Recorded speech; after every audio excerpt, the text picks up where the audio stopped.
Hey everyone, my name's Lorelai and you will be seeing me every single Tuesday on SAA Dancers. So I will be the person if you want to know anything about tap, but I will also be doing a little bit of vocabulary and some other things mixed in. So today I'm going to be talking to you about the basics of tap, where it started and some things about the shoe and just how to get started.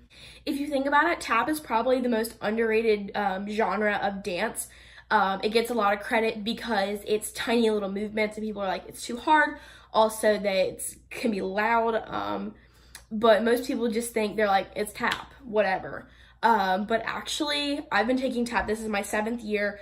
I started taking when I was 4 and took 2 years off when I had a knee injury and started back and have been going since. And personally, I love tap. I love making the tiny little sounds and like getting it perfect, and so that's also helps me with my other dance forms with timing and musicality. So first I'm going to tell you actually how tap got started.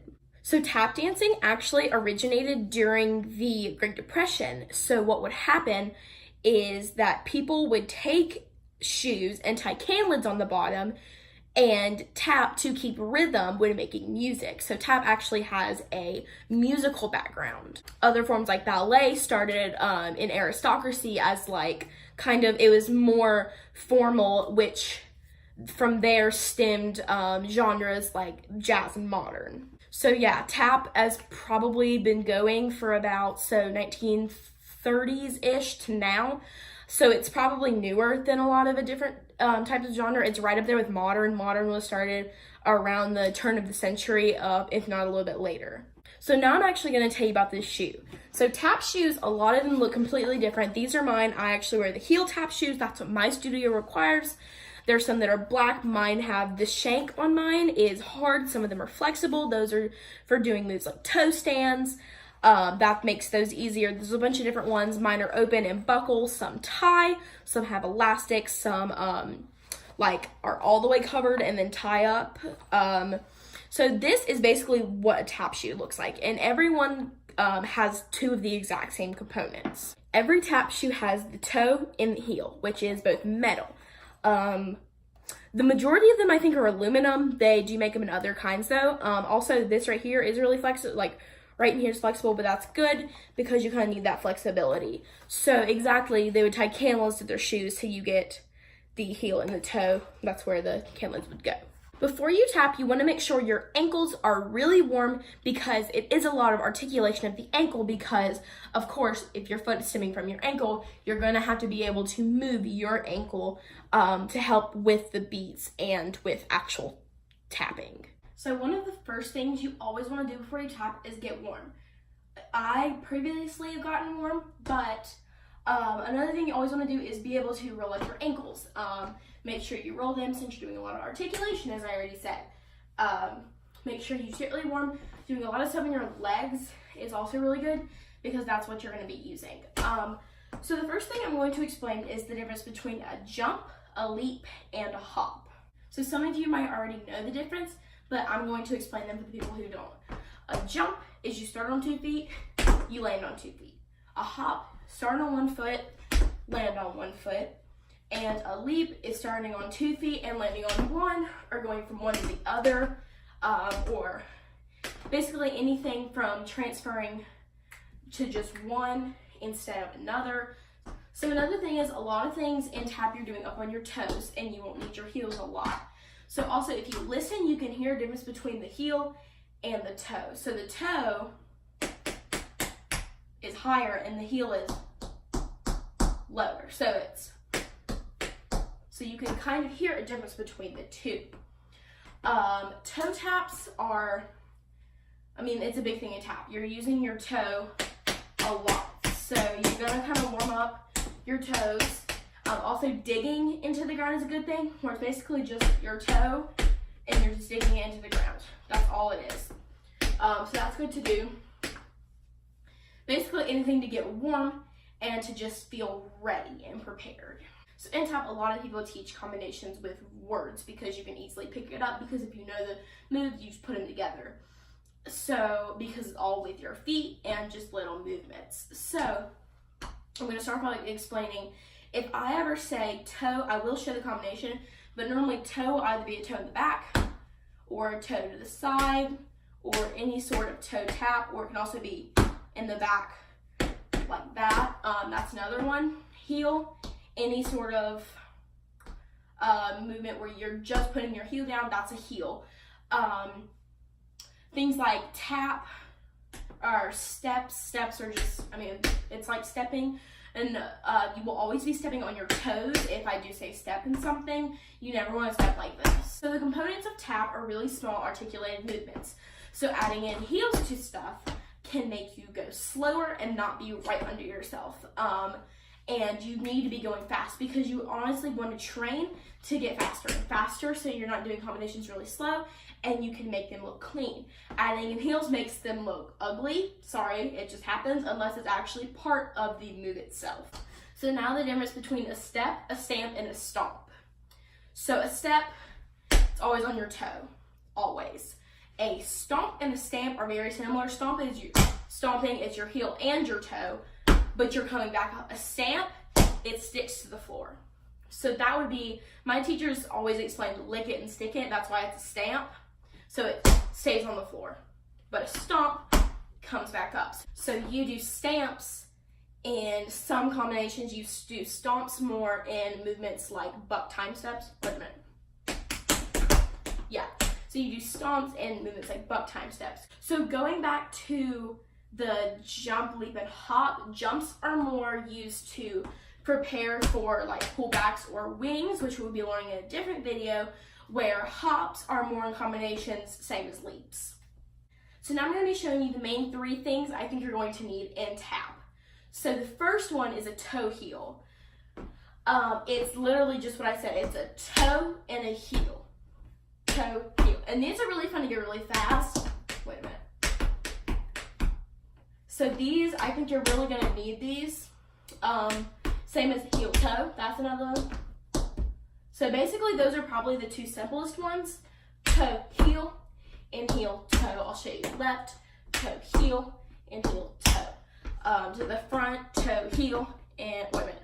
Nope, toe, heel, and heel, toe, and toe, heel, and heel, toe. Now the other two, I'm going to be teaching you shuffles and flaps. So shuffles contain two movements, a brush and a spank. So in combinations, when you're sounding out the movements and you say shuffle, step, that's why you say shuffle, because it's two movements, two syllables, it just makes sense. Shuffle, that's what it looks like. So it looks like just like that. Two movements, do not drag your foot. I'll explain that in a second. So basically it is a brush forward and a spank back. And what you want to do with the shuffle is you never want it to be just, one thing, you never want it to go behind you. You never want to do this because that decreases the amount of mobility. You want to keep it in front of you, and these are really fun to do continuously and fast.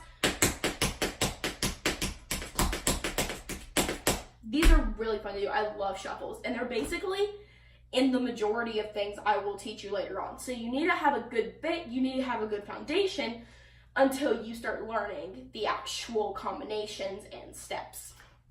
Shuffles consist, again, brush forward, spank back. It's all coming. Your front, this can move, but it needs to be controlled. Everything is is controlled. If you're shuffling like this, it's not going to look good. Exactly. Everything, you're always going to have bent knees. From the left, and yes, I am holding on my bar, but so brush forward, spank back. Brush forward, spank back. So you do not want to scrape. This is bad. You never want to do that in tap unless you're doing some combination that requires like spank, like these. That's basically, there's only a couple situations where you actually like scrape the floor. And it's, no, it works with certain combinations, not with shuffles, not with flaps. So, shuffles, again, brush forward, spank back. And you always, if you were to have paint on your toe, you want to have two spots. it doesn't want to slide, so it wouldn't be a streak. It would be a spot and a spot, a spot and a spot. That's all it's going to do. So shuffles, again, brush, sink, brush, sink, brush, sink. That's all it is. You can do shuffle, step, shuffle, ball, change, or you can do anything. There's shuffle, hop, step. Then there's just a lot of different things. Shuffles are in the majority of combinations. So flaps are the next move. Honestly, flaps, they're not as hard as shuffles, because shuffles, you're kind of just moving your ankle. But flaps, it's still a brush. So you're going to brush, step. That's all it is. Brush and a step. You can do it to the side. You can do it backwards. Brush, step. That's all it is. And these are more articulative, which means they have to stay under you. You can't really, because it's just not going to work. Because one, if you really think about it, brushes can only go a certain distance. And if you're going to have to step on it, that's not going to work, because if you're trying to brush all the way out to the side, it's not going to work, because you're just going to end up scraping or just like tapping. So you have to make sure it stays a good distance. It needs to stay really close to you. That's what a flap is, basically. Brush and a step. Brush and a step. I'll show you from the left. Brush and a step. Brush and a step. I'll see them backwards. Brush, step. Brush, step. Brush, step. And as you can see, I'm on my heels. Make sure you're up on your heels and you don't hear them, because if you hear them, it's not going to be good. And that's doing more things like drawbacks, which is step, brush, step. And that's something I'll teach you later. So that is the basics of tap. You have made it. Honestly, practicing these until my next video comes out will be really good. Once you get these couple moves down, you will be ready to put them in combinations. Combinations, I'll start off with some beginner ones. I'll probably do, at the end of when I finish beginner ones, I'll probably do a beginner combination, then move to intermediate. I'm not super advanced yet. I'm 13. I'm sorry to say, so I can't teach you the best of the best. You might have to take a class from that, but if you're just looking to do this in your free time, you can. Also, I just want to mention, that you do not need tap shoes. If you're taking a class and you're in something for a recital, during that class, I would get tap shoes. But you do not need them. You can just do it in your socks. It's that easy, because it's just movements. The tap just helps you hear those. But doing them, and if you have any other dance shoes, jazz shoes also work. That's what I rehearse in at school. Since there's people in my class who don't really like the sound, that's why they don't take tap. That is okay. Like, some people are like that. So I use jazz shoes at school if I'm rehearsing during spare time. But at my after school studio, I'm wearing tap shoes. So thank you guys for watching this, and I will hope to see you next Tuesday. Bye.